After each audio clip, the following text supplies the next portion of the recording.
Good afternoon, everyone. Today, again, John Kitson, 5gawareness.com. Now, I've seen something amazing over the last couple of days here that John has sent me. You know, he's running as an MP in the UK as an independent candidate. Now, when he was trying to attend in Totnes, where I also spoke, a Green Party event for all the candidates that are running right now for parliamentary positions, they invited everybody except John because his stance on 5G and the Grand Solar Minimum. I watched the video. John, great production there. It was about 9 minutes of the back and forth and how you actually had to go in front of the audience, use your own voice to say, hey, they're trying to silence me right now, and how everybody ran to you and said, don't talk anymore. It was the most, it was really kind of spooky. And the suppression of speech is in every country that we're looking at right now. So I wanted John to come on here and talk a little bit about the experience, because it was also what the scary thing for me being in the center of the Grand Solar Minimum debate is they said, you, John, are a climate denier. And you said, no, I believe the climate's changing too fast because of cycles in the sun. We're not going to be able to cope. I don't deny the climate's changing. I think it's changing too fast for us to handle. It is a climate emergency because of what's happening with the cycles in the sun. And then they're like, no, you don't believe it's CO2, you're a climate denier. So this is where I get into, you know what, they're starting to split hairs around. We all believe that the climate is changing. We all believe there's some serious things on the horizon here. It is an emergency, literally, climate emergency, not because of CO2. So I wanted to bring you on here to allow you just a free voice, you know, like really what happened there. And after watching the video, I was kind of shocked the way they were throwing allegations, and it was just kind of disgusting and kind of demeaning. I don't know, there's so many words that I could use to describe it. It was really not very friendly. And the way they tried to cut all free speech because you had a different opinion was just appalling, especially in an event where it's supposed to be, all right, all you candidates come out and give your minds, talk to the constituents, and then let them decide. But they wouldn't even let you talk, which is, amazing in this day and age. 2019, welcome to the UK parliamentary. I'll let you go, please.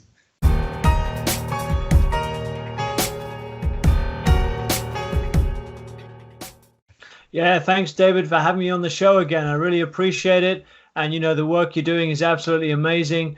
And yeah, I mean, wow, what an evening. I, first of all, was I had the Conservative candidate. I called up to invite him to an upcoming talk with Barry Trower on 5G.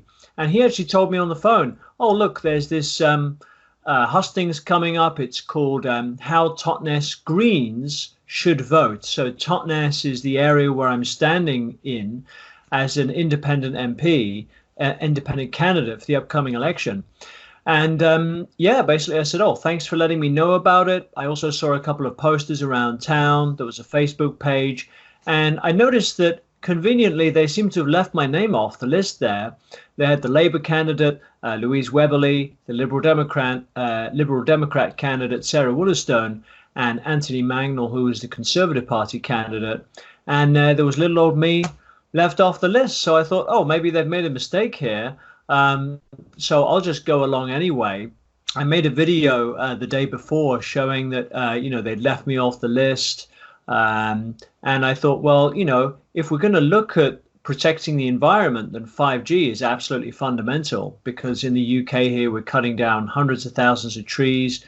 The government's cutting all these trees down by the local councils to make way for the line of sight between the antennas on the streetlights. So, yeah, I just turned up there. I introduced myself. I said hello at the lady on the desk to say, I'm John Kitson, one of the speakers tonight. She said, go on in. So I thought, great, it's going to be a great evening, very democratic. They're letting me have my say. And I thought, great, this is going to turn out to be fantastic. And my friend Justin Walker, who I'm not sure if you met, but he attended one of your events. And he was giving out flyers. He used to be in the Green Party. It used to be called the Ecology Party. But since that time, it's now been taken over by corporate interests and by a lot of these companies that are promoting the fourth industrial revolution, this renewable technology, 5G related technology. So yeah, I went on in, and then I approached the host, Rob Hopkins, who set up something called Transition Town Totnes and the Transition Network. It's all about moving towards a low CO2 or zero net CO2 world. And of course, we know that CO2 is essential for growing plants, and through these coming changes with the Grand Solar Minimum, we'll need a lot more of it if we're going to be growing food indoors and have more greenhouses. We'll need more of this CO2. And of course, we know it's essential for photosynthesis, for plants to grow and be nourished. So I just said, hey, look, I didn't even debate about the CO2 issue. I just said, hi, Rob, looking forward to taking part. May I take my seat? And as soon as I approached him, he said, no, you're not speaking tonight. We're talking about the climate emergency, and you're not in line with the green approach to the climate emergency. So we're not having you on the stage, and you can take your place in the audience. And of course, if I did go in the audience, they wouldn't have asked me a question anyway, because the last time I asked a question to Rob, he felt very uncomfortable because I asked him about 5G. And interestingly enough, Rob and Jackie Hodgson, who's the mayor, have both co-authored a document called the Energy Descent Plan in Totnes District 2030, which talks about reducing energy, the rollout of smart metering as a solution. And I don't know if a lot of people know about that, but it's available online. So can you tell us that again? Because I'm sorry to cut you off there. That Agenda 2030, which used to be Agenda 21, where they want to round everybody up and put them in smart cities and take you off the land in the countryside and make you 100% beholden to everything you consume is going to be sold to you. There's no more rights for you to grow or collect anything by yourself. You now have to purchase everything from a company. So Agenda 2030 is the same, rebranded. It didn't happen by 2021. It won't happen by then. So they just kind of moved the goalpost down. Is this the same kind of 2030 that you're talking about then? Yeah, exactly. So they're moving the goalpost back. And what we're seeing in the UK is the building of a lot of skyscrapers, tower blocks in the cities such as Manchester, London, Birmingham. And these are those sort of stack and pack buildings where they're going to basically have everybody living. And it's just a control system. They want everybody moved out of the countryside into these cities. And Sandy Adams talks about this, as does Mark Windows, who, of course, we met in Glastonbury. So, yeah, it's very serious. And this is what it's all about. And as soon as you start to raise this in front of the mayor or other people, they'll just label you as a conspiracy theorist to try and shut you down. But what I always try and do when I'm giving a talk or presentation, I keep it as succinct and as factual as possible, so that if they try and label me with that, they fail at doing so. It doesn't really stick. The label doesn't stick. And so basically, yeah, I think it's really key about getting the message out in a really good way. And of course, I was approached by the mayor as well. So after Rob approached me, he first of all stated that he didn't know who the Green representative was, the organizer, even though he was just standing behind Rob. So he was sort of making it up as he was going 2 along. meters or 6 feet away. Yeah, I don't know who it is, but we organize it together. Yeah, right. Exactly. You'd think you'd know what you're doing. So. Yeah, and then he said, oh, you're a climate change denier. And I said, well, no, sorry, Rob, the climate's always changing. And he said, you've hosted climate change deniers here before in Totnes. That's me. So I think you ruffled a few feathers, David. Maybe gave too many people some truth juice there with your talk. And yeah, I think he wasn't happy that I had Ian Crane, who's spoken about 5G. And then, other people like Piers Corbyn, who, of course, is an astrophysicist. And then when I said, look, Piers, who spoke recently, he's got this background in weather science, and he just wasn't having it. He just, oh, no. And you could see he was losing the argument. And then the Green guy came in, the Green representative came in to obviously save him, rescue him. And then he said, oh, no, you're not welcome. So I just then said, OK, so the Green Party isn't for democracy then. You're not for free speech. And he just sort of laughed and, bowed his head a bit. And then I decided that it's time to announce to everybody the fact that I'm not being allowed to stand, because basically this was a hustings, all but in name. And hustings in the UK, I don't know how you have that expression in the States, but it means an election debate with all of the town hall, kind of a town hall debate, but you were not allowed to participate because you believe in a grand solar minimum and changes in solar cycles, not CO2. And that's just that's appalling in today's the climate change. And then Piers Corbyn, they keep labeling him as a climate denier, but he's the one who's the astrophysicist talking about cycles of the sun drive the weather patterns on our planet, and our crop growing, seasons are dictated by the sun, and we see them shrinking.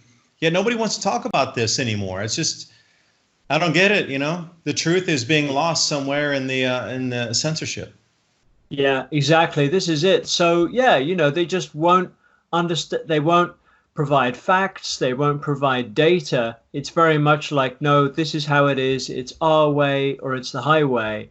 And you just can't really communicate with these people. So as soon as they then engage the audience, the event hadn't even begun. So people were probably assuming maybe I was the host. And I just said, hey, everybody, ladies and gentlemen, I'd just like to announce that I'm not being allowed to stand on the stage tonight, even though I'm an independent candidate in the upcoming election for this area. But as part of my manifesto, I'm giving away my whole entire salary for free back to truly environmental groups, independent environmental groups, not the fake ones, in the community. And I'd like people to write into their local paper to basically state which cause, which group, which environmental charity they would like me to donate to. And then I will announce that in the paper. And I thought, this could be something revolutionary for politics, because a lot of politicians, we've had these MPs expenses scandals where politicians have overclaimed on expenses or lied about the expenses they've been entitled to. And it's come out in the papers, and a lot of people know there are a lot of politicians that are corrupt, that they lie, and a lot of people are just not voting nowadays. So I was hoping that this could fundamentally change the nature of our political system and bring something fresh to the table. So wait a second. Are you telling me parliamentary members actually lie on their expense accounts to try to get more money for their pockets? Really? I've never heard about that before. Yeah. That's a first for me. Really? Oh, okay. Thanks for the education. No problem. Yeah, I'm sure it's happening all over the world, but I just thought, well, something needs to be said. So I then announced that, and then the mayor started coming down the side of the hall and then confronted me at the front to say, hey, look, John, this is about the climate emergency. Right? Yeah, 5G. They're cutting down hundreds of thousands of trees. I mean, and plus we've got this grand solar minimum food shortages coming in.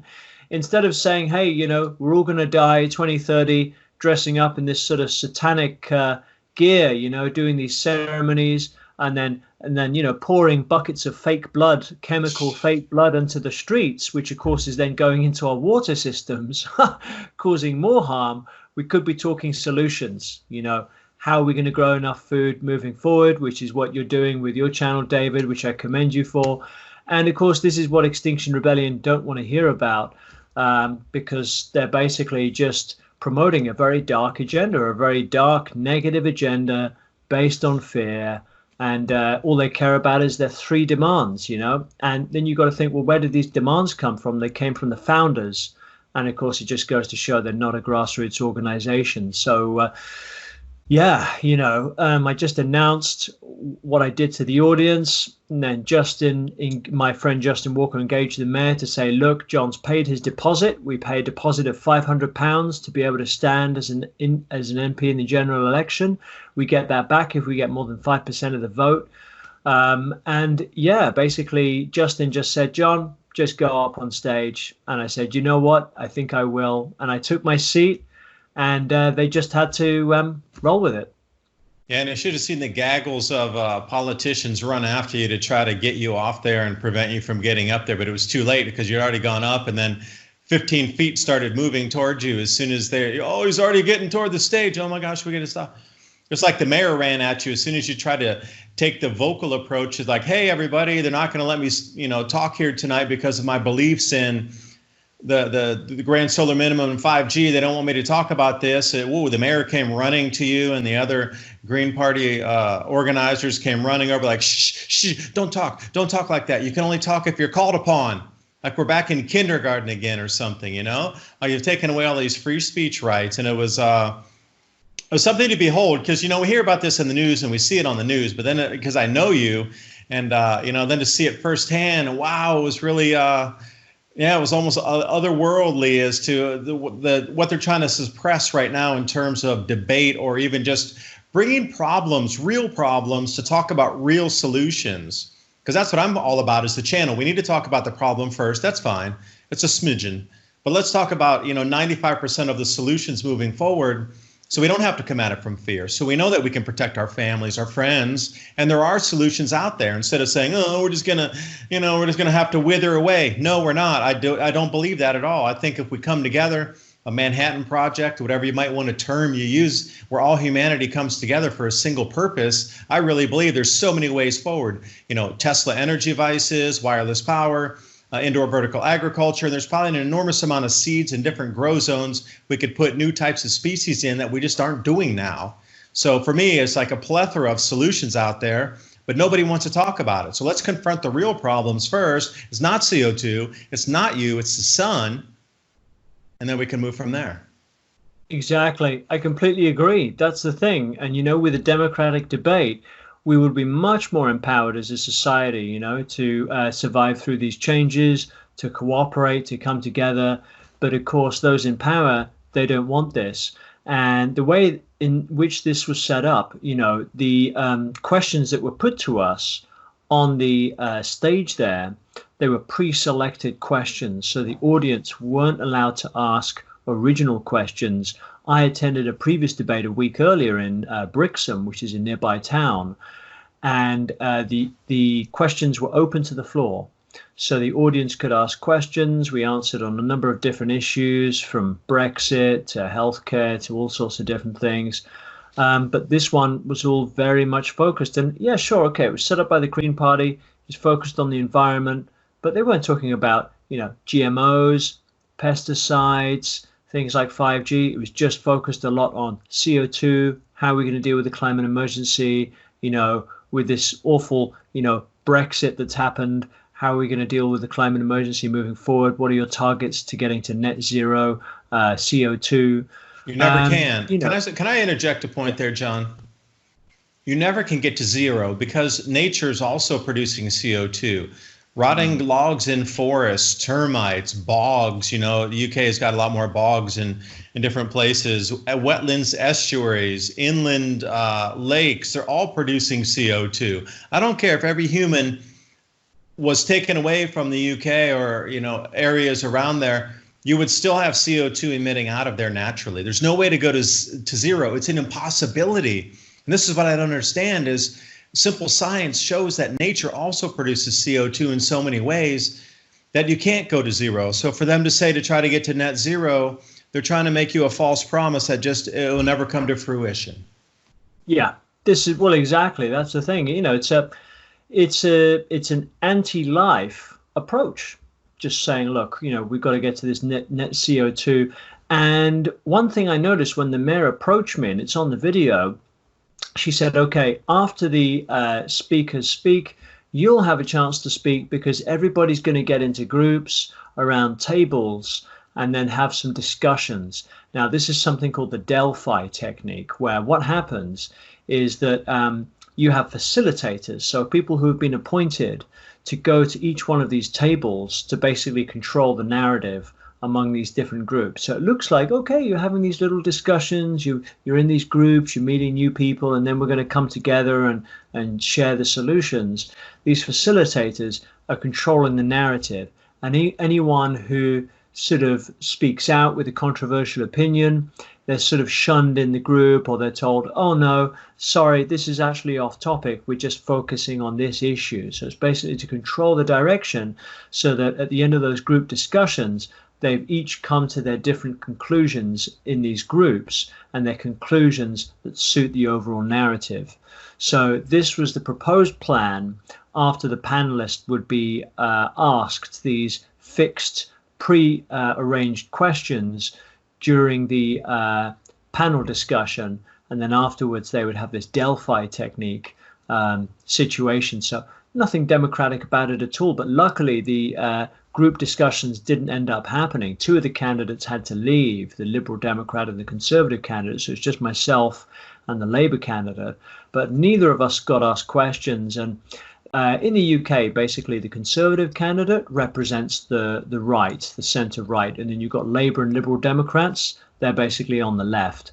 And after the panel discussion, most of the audience, when they were coming forward and asking questions on the mic, again, it was a fixed topic. It was about, okay, how should we move forward, regarding, dealing with the climate emergency.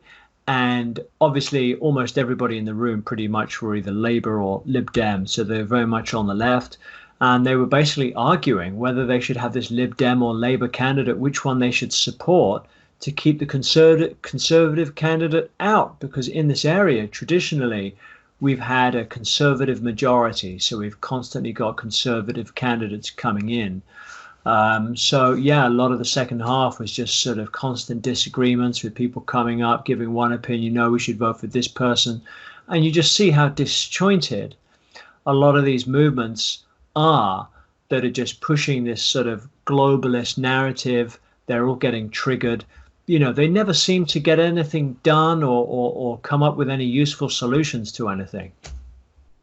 Yeah, so, when I was talking with Mark Windows there for a while, and as well, you'd mentioned it too, something called the Citizens Assembly, which is more of a UN agenda to try to get sort of thought control over a group of people through this Citizens Assembly. It all sounds really good, like, hey, we're all going to have a voice, but it seems the same thing happens where 10 people around a table and myself, I'll talk about Grand Solar Minimum.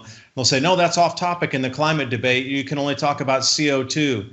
And oh, no, the sun. And no, it's not. And then they try to get everybody. No, 9 people said it's not, so you're the wrong one. And then it kind of comes to this consensus. Is that sort of what the Citizens Assembly thing is like as well?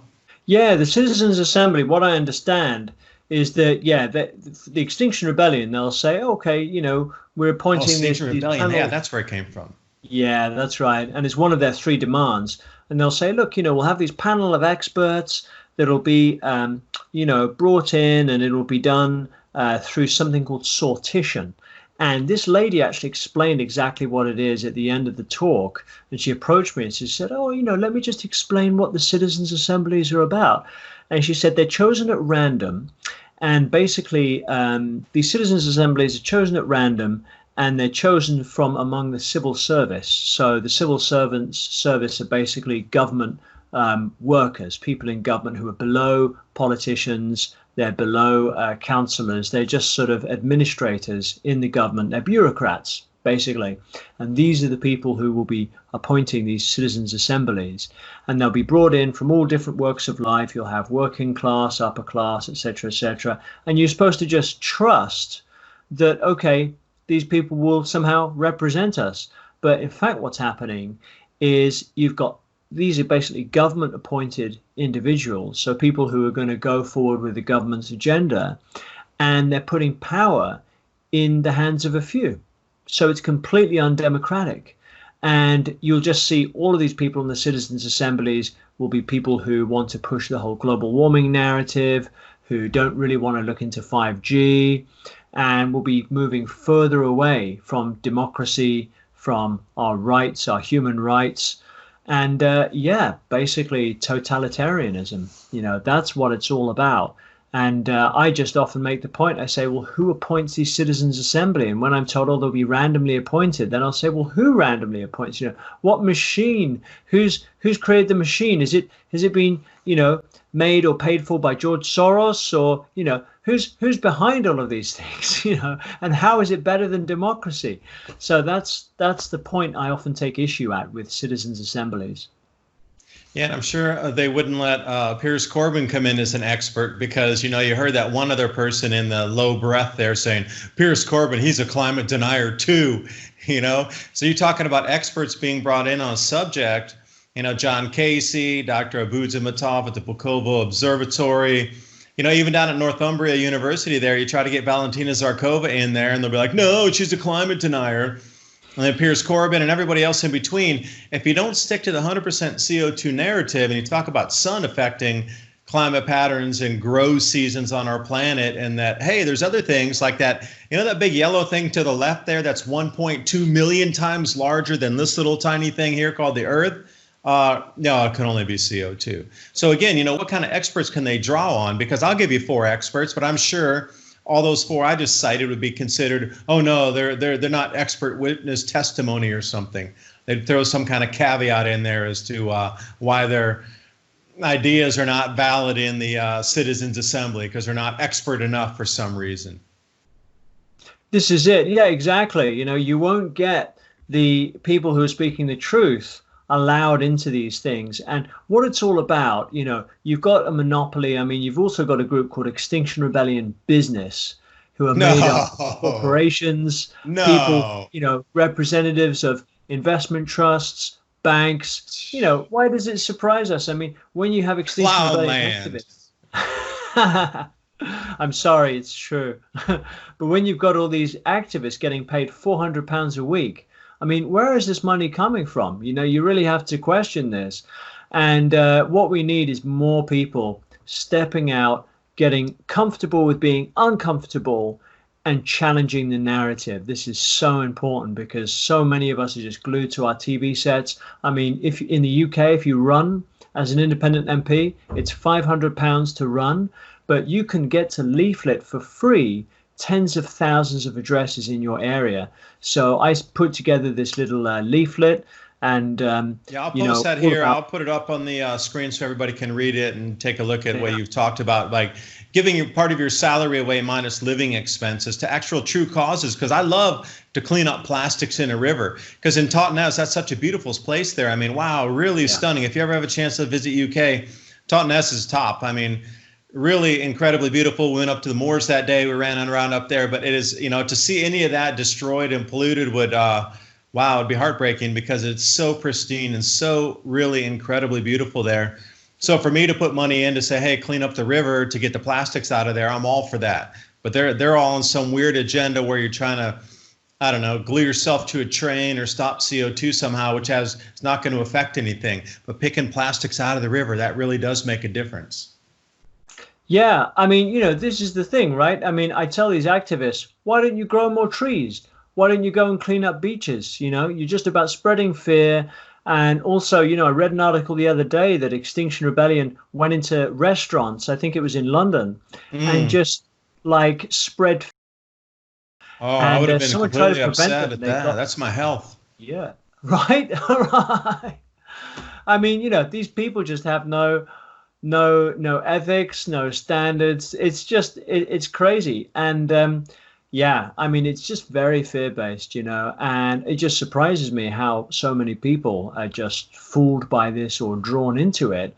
And unfortunately, it's these days in the education system, people don't have the critical thinking skills drummed into them as they would used to have. But yeah, I mean, as soon as I released my video, it's on my YouTube channel, 5G Awareness, about the Greens censoring me. The view count has now started to be undermined. So yesterday it reached about 800, just under 800 views. I had probably about, I had about 150 people share it through social media. Now that would result normally pretty quickly in a few thousand views. And literally half a day later, it's just suddenly gone 801 now. Yeah, that's right. So it's just barely gone up. And obviously, this is a real hot cookie, and it's had quite an impact. So yeah, I've been in touch with a couple of the national papers, try and get it in there, because this is huge. If you've got a candidate that's being denied, a place on a panel in a local election debate, then that's a fundamental attack on democracy and freedom of speech. And it's really disturbing. And I think something like that really needs to get out. And people need to start asking questions. Why are they not letting this person speak? Could it undermine what's going on in terms of what the government has planned, the government narrative, to keep us in this sort of, limited, sort of fearful mindset, when we could be in a mindset of abundance, There's so many of us who can produce all these solutions. We can come together. There are so many exciting developments happening, but no, they want to keep us in a state of limitation and fear. That's the opposite where we need to go during this grand solar minimum. And I know most everybody out here, at least in my audience, 75% are from the United States. So I would ask if any of you know somebody in the UK that you can tweet this information, or you can share this in any social media, or contact somebody in the UK to let them know what's going on, because it seems the censorship's happening in the UK. So I think the round back door, if it gets a lot of exposure in the United States, what's happening, that it might be able to, break some of these clogs free, because this small town politics, literally what's going on is, needs to be addressed in the national issue, because we're seeing the same thing in the States here. So, it seems to be happening everywhere, where there's alternative views that if it doesn't kowtow 100% to the mainstream narrative. Yeah, I think that's key. That's the thing. And, seeing what's going on abroad, seeing what we're up against, and then, how to deal with that. But yeah, hopefully things will change. There's a lot of opposition happening now to 5G. In my local county in Devon, we had over 100 people go to the town council meeting to address the fact that they were not happy with 5G and that it was going to cause so many problems. They've invited this doctor to speak. They've invited Barry Trower to speak. And another really important point is that if there are, and this is the case, this is in my opinion, and I spoke with Mark Steele about this, there are news agencies that are covering a lot of issues but will not cover 5G. And I think at the end of the day, if they are deliberately not covering an issue, which is probably one of the most important issues on the planet, in order for not just humans, but animals, all species, plants to survive, then they're quite possibly a controlled agency, because the 5G message is so fundamentally important that everybody should be talking about it by now. And people all around the world are taking action. I just got back from Denmark, where I was with Mads Palsvik, who spoke with you at AV10, and they're suing the government in Denmark. There are legal actions happening in the States. There are legal proceedings starting to happen in the UK. And yeah, it's all really kicking off. And I think it has to, because, there are two things that go together. We've got to work out how to grow our food, moving forward with the cold weather. But then we've also got to stop these harmful 5G frequencies from damaging absolutely everything, not just our food, but us too. And so I think, people need to engage with one another internationally and find out the best way to move forward. So again, if you know anybody out there, connect with them on the international front, see what's happening in different countries, how people are reacting, what the narratives are for X, Y, or Z, something you're interested in, but there's all kinds of solutions wherever we look. But again, it'll take an international coalition of people thinking about solutions, because there's so many, latitudes of growing zones across so many nations on this planet. So somebody's solution in Slovenia might very well work somewhere in like New York, or, when you take a look somewhere in Japan, that might very well work somewhere in Canada. So, there's a whole different way of solutions that might work across the planet. But I'm going to sign off here. David Dubine, EDAP 2030, John Kitson, 5G Awareness. And John, any last thoughts? I always, anytime I ever talk to anybody, I always give them the last thought. What do you want to say? Thank you, David. So one other point I didn't mention actually is green technology. And we've got to think how much of this technology is safe, because with solar panels, there's an interesting book talking about how they give off dirty electricity, and also how they can't be recycled, and all the precious metals that our phones, our smartphones rely on, electric cars, and the lithium-ion batteries that are causing a lot of these Tesla cars now, and also the increasing amounts of electromagnetic radiation that people are exposed to when they're driving these cars. So a lot of the green technology, the LED street lights that are getting put up, they're being told, these will lower your carbon footprint. Get a smart meter, you'll clean up the air, less carbon dioxide. It's just all a massive scam, and they won't talk about the dangerous levels of microwave radiation. So I would say question the green technology.